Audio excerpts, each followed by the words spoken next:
Thank you, Speaker, sir, for giving me permission to speak in this important debate. This is a momentous occasion for the whole country when we are celebrating 75 years of our journey as a constitutional republic. Speaker, sir, if you look at our immediate neighborhood and contrast it to our experience, we are the only thriving constitutional democracy in our immediate neighborhood. This is the strength of this country and the testament to not only the strength of our constitution, the sublime constitution that our constituent makers gave us, but it is also a testament to the strength of this civilization, this culture that has always placed the values of democracy, the values of freedom of expression, and dharma as the foundation stone of this civilization. Baba Saheb Ambedkar, who played the pivotal role in drafting of this constitution, also acknowledged and appreciated the value of this civilizational culture in democracy and strengthening the democracy in this country. I would only want to take two lines from his very interesting quote. Baba Saheb Ambedkar expounds on how the Upanishadic principles of Aham Brahmasmi and Tattvamasi form the foundation, the theoretical foundation, the philosophical foundation of democracy. He says, if all persons are parts of Brahma, then all are equal and all must enjoy the same liberty, which is what democracy means. Looked at from this point of view, there cannot be a slightest doubt that no doctrine could furnish a stronger foundation for democracy than the doctrine of Brahma. He also further goes and says, when Western students of democracy have spread the belief that democracy has stemmed either from Christianity or from Plato, and that there is no other source of inspiration for democracy. If they had known that India too had developed the doctrine of Brahmism, which furnishes a better foundation for democracy, they would not have been so dogmatic. India too must be admitted to have made towards a contribution towards a theoretical foundation for democracy. This is what Baba Saheb Ambedkar says. It was on this very philosophy that Prime Minister Narendra Modi has declared to the world that India is the mother of democracy. That is the strength of, from where we derive that's the philosophical foundation from where we derive the strength for our constitution.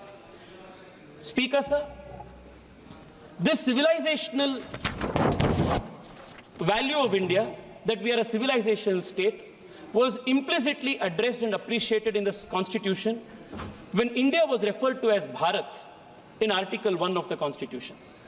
Our constituent makers appreciated the millennia-old civilizational history and considered India to be a sacred geography. The Vishnu Purana said, Uttaram yat samudrasya himadraischeva dakshinam varsham tad bharatam nama bharati yatra santati. From then, the country was considered a sacred geography. But unfortunately, Speaker, sir, starting from the first Prime Minister in the Congress party, Pandit Nehru, to the communists and the others who followed, India was not considered a sacred geography because they did not have the civilizational worldview that India was a millennia-old state. They approached India as a union of states, more a private jagir, any part of which could be given to anybody at any point in time, ceded, given away, without even at some times following the constitutional process of law. The attack on the constitution by the Congress party started from the very first article, Article 1. I would want to draw the attention of this nation and the House to how a very important, strategically important island in the Pak Strait in the southern part of the country between India and Sri Lanka, the island called Kachativu, was given away to Sri Lanka by the Congress party and the DMK in 1974 without following any due process envisioned in the Constitution. Speaker, sir, when Pandit Nehru was asked about this very important island called Kachativu, which falls in the Pak Strait, which was part of the then Madras presidency, belonging to Raja of Ramnad, Pandit Nehru says, I attach no importance at all to this little island and I would have no hesitation in giving up our claim to it. This was Pandit Nehru's position on a very important island. And सुनना पड़ेगा गौरव भाई, सुनना पड़ेगा, आपके पीछे आपके historical पाप को आप सुनना पड़ेगा. Sir, the DMK which today is lecturing us, the DMK which is today lecturing us on secularism and the constitutional morality, this party also joined hands. Karunanidhi, who was then the chief minister in 1974, was well made aware that this was the solution and this island would be given away. They also supported this. And in 1974, without bringing an amendment to the Constitution, because Article 1 and Article 3 of the Constitution mandates that if there is any change in the territory of India, that has to be brought before the Parliament. Nothing was done. Parliament was not taken into confidence. Article 1, Article 3 was not amended. Nothing was done. By a mere executive action, a very important island belonging to India was given away for political reasons by the Congress party. Sir, this was not the first instance. Lot was spoken about the basic structure of the Constitution. Parliamentary sovereignty and sovereignty of India is one of the founding principles of the nation. But the Congress party, not just in the instance of Kachativu, but even in the instance of Aksai Chin with respect to China, and more recently it was learnt that the UPA government was ready to even give away Siachen to Pakistan. This is their commitment to territorial integrity of this country. This is the difference between one view which considers India to be a civilizational state, a sacred geography, and between one whose leader of opposition, even when he goes abroad, says India is not a nation but is a union of states. Contrast this view to what Atal Bihari Vajpayee's position was. ये अर्पण की भूमि है, ये तर्पण की भूमि है, इसका कंकर कंकर शंकर है, इसका बिंदु बिंदु गंगा जल है. This is the difference between the BJP, which is the protector of the constitution, protector of our territorial integrity, and other political parties like the Congress, which considers India not as a civilizational state, not as a nation, but as a mere hodgepodge union of states. This is an attack on the Constitution, Adhyaksh ji. Adhyaksh ji,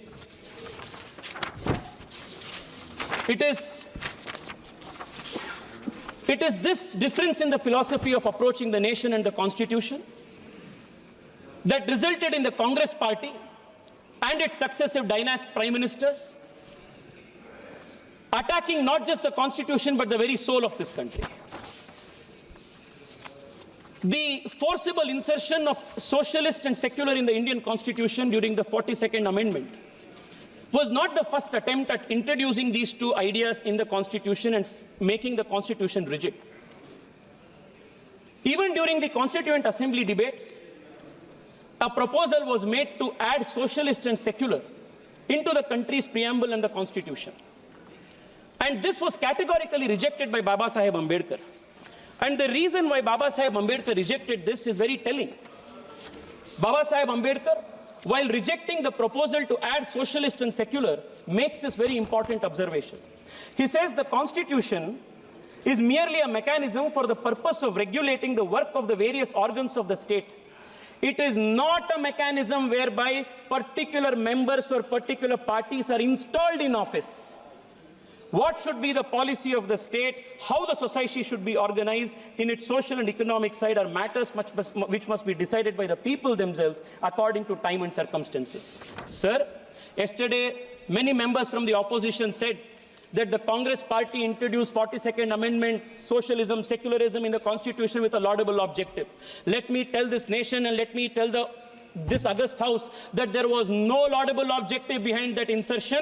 The only objective was to create a monopoly in politics, monopoly for the dynasty in politics and monopoly in the economy, so that there will be no challenge to the Congress party's first family. This is exactly what Baba Saheb Ambedkar wanted to oppose. The idea was that by bringing socialism, by saying that there is going to be only one type of form of government, only one type of party, all type of competition was killed in the politics. Dynasty rule was perpetuated.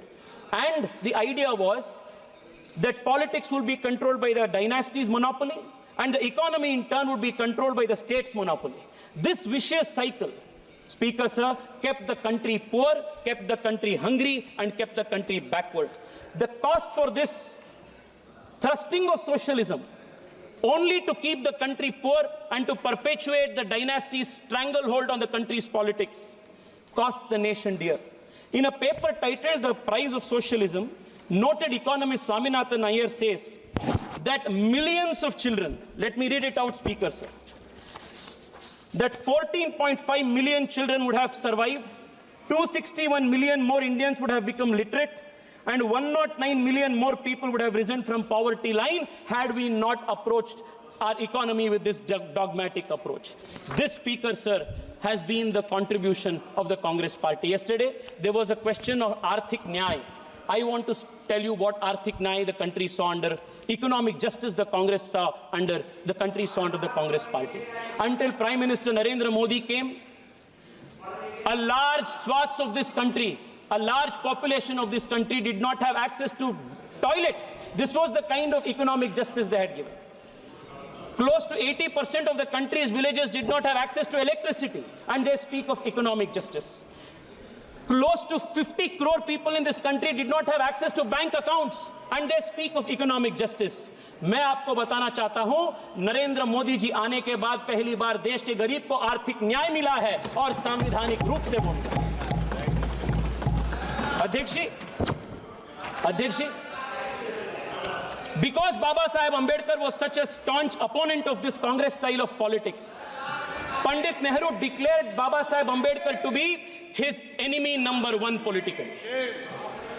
And today, Speaker, sir, I heard my opponents from the Communist Party,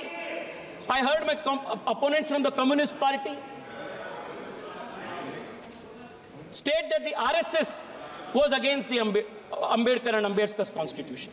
There cannot be anything farther from truth than that assertion. Sir, not once but 2 times, Baba Saheb Ambedkar's electoral chances was thwarted by the Congress and the Communists working together. And Savitri Ambedkar, in her book, Reminiscences of My Life with Ambedkar, notes that S.A. Dange, upon the instructions of Pandit Nehru, worked overtime to defeat Ambedkar in both the by-elections. Make it brief. Speaker, sir, I want to remind the nation that when Congress and the Communists were trying to defeat Ambedkar, when the Communist leader S.A. Dange gave the slogan, "Let your vote go waste, but do not make Ambedkar win," it was an RSS Pracharak Dattopan Thengdi who was working to make Ambedkar win in the election as his election agent. These historical truths have to be brought up. Speaker, sir, for a very long time, a big hypocritical drama has been conducted in this country where those who are the attackers of the Constitution have posed themselves as the champion of the Constitution. And this hypocrisy must be exposed, Speaker, sir. For a very long time, this hypocrisy has continued. But those who have perpetrated innumerous attacks on the Constitution, destroy the very soul of the Constitution, these people today are posing as the champions, as the protectors of the Constitution. Speaker, sir, the very first attack. Speaker, sir, in a few minutes I will conclude, but this hypocrisy must be exposed.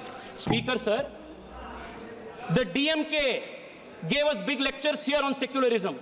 Their leaders speak of eradicating Sanatana Dharma, and we should listen to these speeches of secularism from them.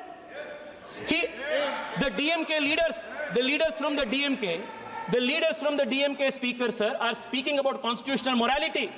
On 26 November 1957, their fountainhead of inspiration, Periyar, burnt the Constitution, and 200 of those followers were arrested. And from these people, we have to learn lessons of constitutional history and morality. Speaker, sir, the very first attack on the Constitution was made by Pandit Nehru when he curtailed the freedom of expression of people. Very first attack. And who was protecting the Constitution? Then it was Shama Prasad Mukherjee. Speaker, sir, imposing emergency, suspending fundamental rights, arresting 1 lakh opposition leaders, forcible sterilization of 1 million people, imposing emergency. Speaker, sir, this is the legacy. This is what is attacking the Constitution. Despite being banned, the RSS and the Jansangh fought to restore democracy in this country. This is protecting the constitution. Speaker, sir, Article 356 is misused more than 90 times. Democratically elected governments were removed at the whim of the leaders. This is attacking the constitution. Sabka Saath Sabka Vikas, ek Team India approach, GST Council. This is Narendra Modi's style of protecting the constitution. Speaker, sir, rejecting the Speaker, sir, just 3 minutes, Speaker, sir. I'm concluding in 3 minutes. Rejecting the Kaka Kadelkar committee report with Nehru himself opposing reservations of backward classes is attack on the constitution. Granting constitutional status to the National Commission of Backward Classes is protection of the constitution. Opposing Mandal reservation. Well, Rajiv Gandhi made his longest speech. That is attacking the constitution while introducing OBC reservations in NEET exam, Navodaya Vidyalaya, implementing EWS reservation is the protection of the constitution. Speaker sir, 2 minutes, please. Speaker sir, एक तो important विषय है, 2 minutes. Speaker sir, perpetuating dynasty politics is an attack on the constitution, while the Prime Minister's vision of bringing 1 lakh new youth into politics is protection of the constitution. Thank you very much. Speaker sir, thank you. the Congress introduced the Waqf Act. You are the Speaker sir, you are the chairman of the Waqf JPC. You must give me a minute on this. Speaker sir, आप JPC के chairman हैं, Speaker sir. Speaker sir, lot was spoken about secularism. What was the pervert brand of secularism that the Congress party thrusted on this country? A Muslim could be Muslim, a Christian could be Christian, but a Hindu had to be secular. Yes. This was the kind of one-way secularism that the Congress party introduced. Speaker sir, in Karnataka, the place called Anubhava Mantapa, which is Speaker sir, Anubhava Mantapa, the place of Basavanna, where Basavanna showed the principles of democracy, the philosophy of democracy. That is under Waqf occupation today because of the Congress party enabling legislation. Speaker sir, I only want to conclude by saying this. Speaker,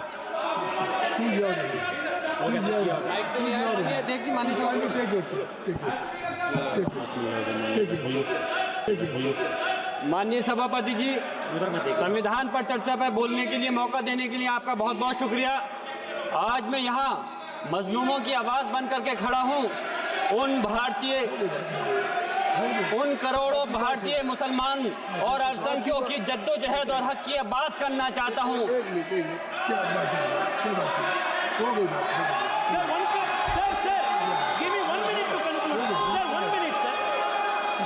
sir, मैं अब ये आवाज आप 1 minute लीजिए, conclude करने के माननीय सभापति जी, मैं आपका बहुत बहुत शुक्रिया अदा करता हूं मुझे बोलने का मौका दिया। Democracy when you imposed emergency.